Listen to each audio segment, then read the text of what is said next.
was gonna say bueno. Wrong video. No, bueno means good. Anyway, welcome to the channel. Welcome back. Today we're gonna talk about the five surprising facts about losing 161 pounds that I never heard anybody talk about. And I can remember like being so surprised by these things, I would tell other people.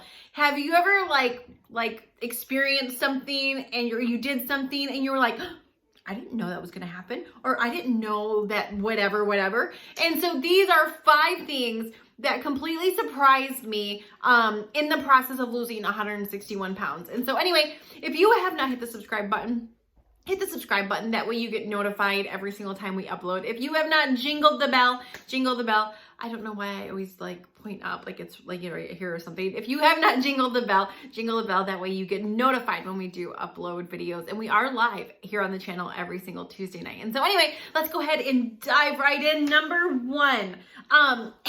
This one, I was just reminded of this one the other day. So I am packing for a trip that we're going to be going on here shortly. And I can remember, my husband works in the travel industry. And so we travel. We always have. We both like to travel. Something my husband keeps pointing out. He's like, you always blame me for wanting to travel. He's like, but you're the one always planning the trips. He's like, my wife has a travel bug. It's true. I do. I love our home. I love being home. I love the routine of it. But then I always think about how big the world is and how much of it I haven't seen. And then I'm always like, ooh, where can we go next? Anyway, and so I always get reminded of this when I'm packing. I can remember when I was, 288 pounds packing, and you got it like a pair of my jeans were very big. Like one pair of my jeans took up, I am less than half the size I was. So you can imagine my clothes were double the size. And so when your clothes are double the size, they take up twice as much room. I can remember the first time I packed for a trip being a size 2. And I would fold up my pants and they would be like this big. Your bathing suits, they're little. Your underwear is way smaller. It takes a lot less material to cover up a size 2 bottom than it does a size 22 bottom. And so when you're packing and your clothes are smaller, if you're a chick, chances are you may have a tendency to pack more than what you need. Like my mom, we just came back from a trip and she packed the same size suitcase as my husband and I did together. So she really overpacks, but I still overpack. Like if you're a chick, we just overpack. It's just what we do. Just in case I might want to wear it or I don't know what I'm going to want to wear on that day. But it shocked me how many more clothes I could pack at a lower weight. And so as you lose weight through that process of losing 161 pounds, I can get 2 to 3 times the amount of clothing in the same suitcase. And I don't have to pack things like Spanx, because when I was 288 pounds, I wore Spanx under everything. So being smaller, I don't have to pack Spanx. I wear tanks without a cover up. Like, when I was heavier, I didn't like my arms, I didn't like my back, I didn't like my midsection. So it was all about dressing in layers to shield or to have that slimming effect or all of that. And so when you're a normal size weight, when you have a normal BMI, you pack for what you like. You're not trying to cover up your body in all of these layers. And so anyway, that was a really surprising fact that nobody told me. And I don't know, it still gets away with me to this day how much freaking clothes I can fit in a little tiny suitcase. Number two. So, I was the overweight person that didn't love healthy food. I've met some overweight people who love carrots and love cauliflower and just love bland, plain chicken breast. I was not that overweight person. Like I could eat healthy food, but I didn't love it. And I certainly didn't crave it by any stretch of the imagination. And so I can remember when I first started losing weight, I would post these signs around my house, put reminders on my phone, and it would say food is fuel. Because I would have to remind myself that no, you don't have to eat just because you love it. You can eat to fuel your body. You can eat according to your goals. And that's okay. You don't always have to be eating your most favorite food. I'm teaching my kids this right now. They're like, well, Mom, it's good, but it's not as good as this. And I'm like, and that's okay. Everything you eat doesn't have to be amazeballs and a party in your mouth. And so, but here was the surprising thing when it came to food, that your taste buds change. I, honest to God, thought that I just didn't like raw vegetables. I, honest to God, thought that I just did not like snacking on fruit. Like, I have a friend who has always loved snacking on fruit. Like, would get excited about snacking on fruit. I was the chick that she'd be like, oh, you're hungry, you want an apple? Well, if I had to have an apple as a snack, I will skip the snack. Like, thanks, but no thanks. Keep your apple. I'll wait until I can get some sugar or some carbs or some sugar and carbs together. And so snacking on fruit did not excite me at all. Eating carrots did not. Let me just tell you, as an overweight person, I never craved carrot sticks. Ever. Ever. Never, ever. And so, like, I had just come to the realization, I had just said, you know what, that's okay. If I can only eat my favorite foods sometimes, and I have to eat all these foods I don't like most of the time, that's okay. I can live with that if I'm healthy, if I'm at a healthy weight, if I feel comfortable, sexy, and confident. Because and then I would always tell myself, it's all my favorite foods end up as poo-poo in the toilet the next day. So it's a short-term gain. It only tastes good for a few seconds, and then my body's digesting it and it turns to caca, crap. And so, but here's the part that surprised me, or that I didn't know, or that I didn't hear anybody talk about, was that our taste buds, we have conditioned and trained our taste buds to be what they are. So when you were spit out of your mama's womb, you basically ate breast milk or baby formula. Which, have you ever tasted either? I have a baby right now who drinks bottles several times a day. It doesn't taste very good. It tastes like nothing. And they like suck it down like it's their favoriteest drink on the planet. Then when you start eating baby food, you are spooned these bland, seasonless, mushy, boiled vegetables or fruit. Not seasoned, no extra sugar, no extra anything. And we love it. But we have been conditioned through time, through outside influences, family, friends, ourselves, to like things. Like, you didn't pop out of the womb saying, Doritos, Slim Jims, give me some more sugar. No, you weren't like, man, I'm really craving a double cheeseburger with bacon. No, like, you were born eating healthy. You were born loving crushed up veggies. You'd get excited about them. But if I go call your mama and say, hey, what was their favorite food? They're not going to say a double cheeseburger with bacon. They're not going to say Ben & Jerry's ice cream. They're going to name some kind of bland, mushy fruit and vegetable, right? When you were little. And so our taste buds evolve through us helping them to evolve to what your favorite things are.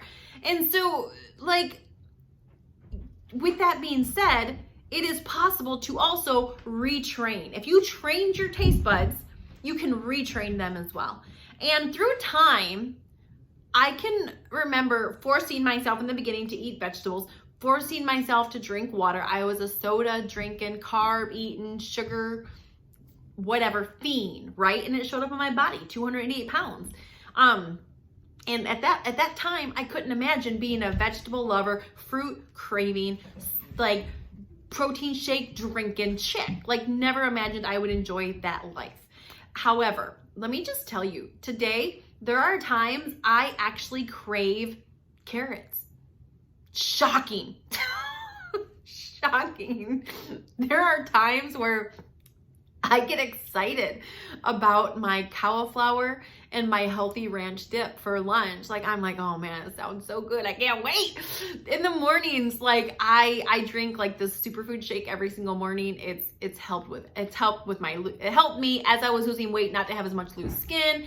It helped, like, you know, this hair stay thick. It helped until I started dyeing it blonde. Then it all broke. And then I started taking this product to help it grow back and look amazing. And my hair is thicker than it's ever been. But it's helped with all those things. It helps keep away the sugar cravings and all of that. but in the very beginning of being healthy, I was like, a healthy shake. All they told me was it was going to help keep my hair thick. It was going to help me have less loose skin, and it was going to curb my cravings. I was like, sold, give me 5, please. What flavor does it come in? Chocolate, I'll take that. And so I didn't care what it tastes like. I just wanted the results. But today, like, I crave it. I look forward to it. And it still shocks me. Like, I can remember certain instances where we would go to the theater early on when I was losing weight, and my husband would have the popcorn, and I would be like, saying all these things under my breath about him eating the large sum of popcorn when I'm trying to lose weight. Today, we can sit in a fast food joint. I can sit across from him. He can get a double cheeseburger, french fries, and onion rings, and I can sit there if I so choose to and eat my protein bar and be completely fine, not tempted, not upset, not mad, not anything. And most of the time, I'll sit there and eat the cheeseburger and onion rings right along with him. But there are certain times, if I have a certain goal I'm going for, or a photo shoot coming up, or whatever it is, I will choose to not also eat those things. In the beginning, I didn't like that choice. Today, completely fine with it. So your taste buds will change. So if you're just starting your weight loss journey, or you love food like I used to, and you don't love veggies, just know that if you just start making the right choices, eventually, your taste buds will change. You can retrain them. Number 3, your body is resilient. It will bounce. Your body bounces back. Our bodies are amazing.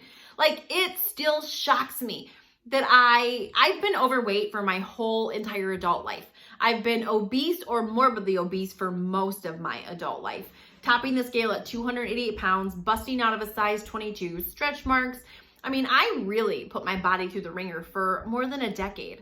And when I started losing weight, like, I saw so many different people with all this loose skin, and they just looked like they were a burnt candle, a lot of people. And then I would see some people who lost a lot of weight that looked amazing, and I would be like, what's the difference? Now, some of it is just genetics. Some of it is out of our control, and there's nothing we can do about it. But a lot of it is, taking care of your body, the way you choose to lose weight. Personally, my favorite, most awesomest results is combining fitness with nutrition, marrying the two together. It is like OMG. It is the best combo for the end result for your body.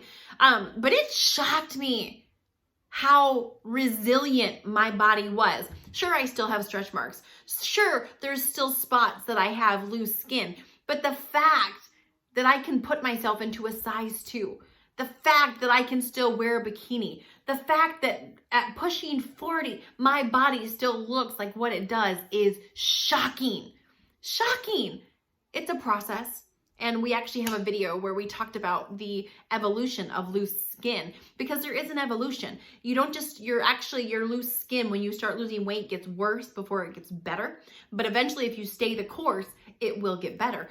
But it shocked me how resilient and how forgiving our bodies can be. Even when we've lived an unhealthy lifestyle, we have put our bodies through crap, how well they can bounce back if we just start taking care of it. Number 4. This one kind of really surprised me. At 288 pounds, morbidly obese, certainly a high candidate to every known disease on the face of the planet, I would have thought that all of my loved ones, when I started losing weight, would be so excited because I was getting healthy. Like, I had little kids when I started losing weight. We had a toddler and an infant when I said, okay, enough's enough. Like, I have to do something. I had been trying to lose weight for more than a decade, all which ended in failure. But as a mom, having little kids, I would have thought everyone in my life would have been like, thank goodness she's doing something so she can be around longer for her kids, so that she's healthier. But here's the one thing that really surprised me is that most people in my life did not support me through the weight loss journey. Most support came after. Not during, but after. And that is the case with any success, mind you. If you talk to most successful people, if you talk to celebrities, people that are successful financially, people that have amazing kids, most people that have amazing kids, it's because they do something different. They see what everybody else is doing and they do the exact opposite. Most people during raising their kids are criticized. Most people who are financially successful are criticized for choosing not to go get the newest, greatest iPad. Most people that have great kids are criticized for some parenting decision they make along the way. It's not until after they have these amazing kids that are grown up that people are like, I knew you were a good parent. Or, when you're making these responsible financial decisions and you go and become wealthy and you're traveling around the world and you're debt free and you're living the life everybody else wants, that people are like, I knew that you were really smart with finances. I knew that you were going to make it. Or when you're losing weight, right? It's not until you get there and you're walking around in your skinny jeans and your bodysuit or your bikini or your whatever, or just your shirt tucked in without love handles. Can I get an amen for that? Like, I always wanted to tuck in my shirt without a jacket over it and no Spanx. Like, that was like, I would see all these chicks on Pinterest and they would have these little skinny jeans on with their shirt tucked in and their little boots that come up to their knee, and I'd be like, I just want to do that. I just wanted to shop in the normal section, like instead of the plus size section. But it's once you already get there that everyone's like, I knew you could do it, kid. Yes, I knew you were going to lose that weight. It's never, the immature me would want to say, where were you when I was losing the weight, fool? But that's the immature me. The mature me would say, thanks. I'm still working on that one. But here's the deal. Like, people's criticisms typically are never about us, right? When someone's criticizing us, that typically stems from their insecurities, not from ours. We live in a society where 70 to 80% of people struggle with their weight. And so when I started to lose weight, and I was going from being the biggest person in the room to smaller than almost everybody in my life, that pressed on people's insecurities. That pressed on all the times they had tried and failed. And so their criticism or their unsupport came from their insecurities. It wasn't about me, it was about them.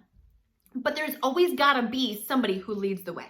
There's always got to be somebody who inspires. All of us inevitably take action through inspiration. We all get inspired by something or somebody. By you taking the lead and you taking action and saying, you know what, I'm going to do this, that is going to inspire somebody else to do the very same thing. It's the truth. And so anyway, I never expected that. I always just thought everybody in my world was going to be like, we were all going to sit around together and sing the weight loss kumbaya. Nope. Didn't happen. All right, the last one. This one, my goodness.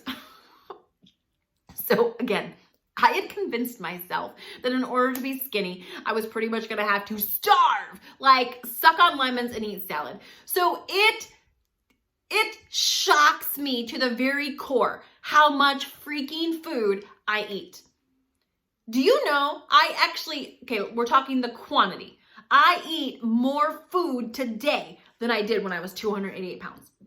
I eat more food. The quantity of food that I eat is bigger than when I was small or when I was big.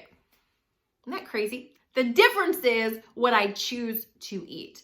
See, there's a lot more fat in a half a cup of cheese than in 4 cups of vegetables. There's a lot more fat in bread slathered in peanut butter and then jelly, both sides, than in a turkey sandwich. There's a lot more fat and calorie content in all the foods I used to eat than what I choose to eat today. I used to be nutritionally retarded. I had no idea. My husband, his background was he was a registered nurse before he was an entrepreneur and a business developer and a consultant and all of that. And so like he used to always tell me with this, nursing background, Carmen, like you've got to learn about nutrition, especially as we started having kids. He's like, you've got to learn about nutrition. And I would always be like, all the looks, all the noises, all the, internal flipping off. I would be like, I know about nutrition. Clearly, 208 pounds, morbidly obese, but I knew about nutrition. And so when I started losing weight and learning about nutrition, it shocked me what I didn't know. And I remember thinking one day, No wonder. Like, no wonder I'm overweight. No wonder I'm 288 pounds. No wonder I'm morbidly obese. Look at all these calories I'm freaking eating. And I would have been the person that told you I didn't eat that bad. I just must have had a slow metabolism. I just must have had a thyroid issue. I just was genetic. I was just destined to be overweight. No, it's because I was putting too many calories into my mouth was the reason I was overweight, not the rest of it. And so anyway, it shocks me how much food I can eat today. And so, you know, so many times people will say, Carmen, what shocks you about losing weight? What has shocked you or what has surprised you the most? And those are probably, I could keep going, but those are my top 5 things that shocked me about losing 161 pounds, going from a size 22 down to a size 2. So anyway, if you haven't subscribed, subscribe to the channel. What are you waiting for? Hit the subscribe button, ring the bell. That way you get notified when we post videos here to the channel, and you'll get notified when we go live every single Tuesday night. So it doesn't bombard you. It just notifies you when we post something, and that's it. So anyway, it also helps us reach more people here on YouTube. The way the algorithm works is the more thumbs up on the video we get, the more people it reaches. And the number one reason why I do what I do, my chosen profession, is to help people who were where I was, stuck. People who have given up, given in, cross over from failing to success. And so anyway, thank you for joining us. We will see you on the next one.